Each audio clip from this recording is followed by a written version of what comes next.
So I'm getting, these messages. I'm starting to have all of these strange synchronicities and these moments of emotional release when I was stumbling upon information related to UFOs or abduction cases.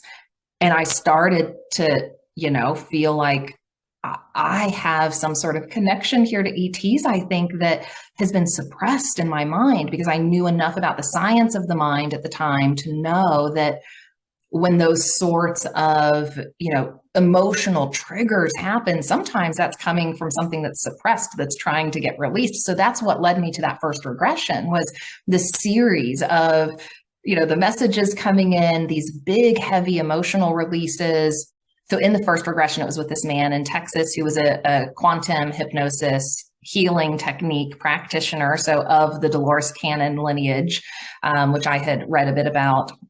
And in that first regression, I was nervous going into it. I was kind of scared about what was going to be accessed, because at the time I had really understood the phenomena and understood abduction cases from the standpoint that they were scary and traumatic. And I hadn't gone so far into, my understanding of all of this to understand that those cases aren't always traumatic, right? And that sometimes there is just this beautiful support that we've learned about, through our journeys.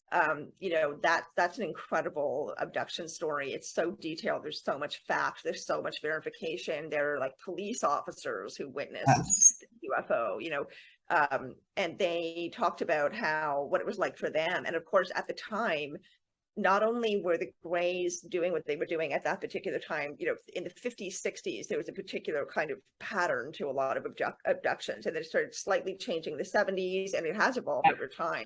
So have the appearance of UFOs, which is also really fascinating, but that's another kind of parallel topic.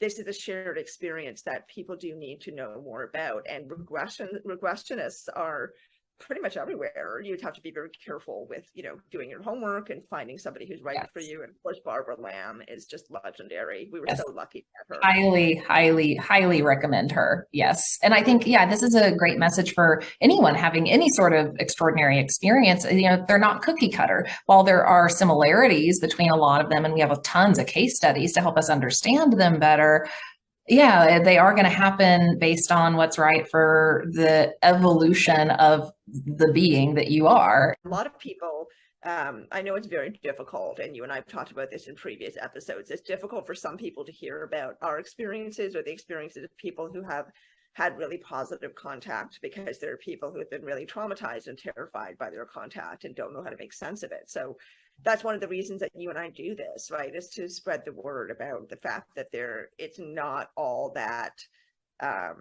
that popular, for lack of a better word, media representation. The most widespread representation is not necessarily the most accurate one, and also that our fear often prevents us from seeing what's really going on.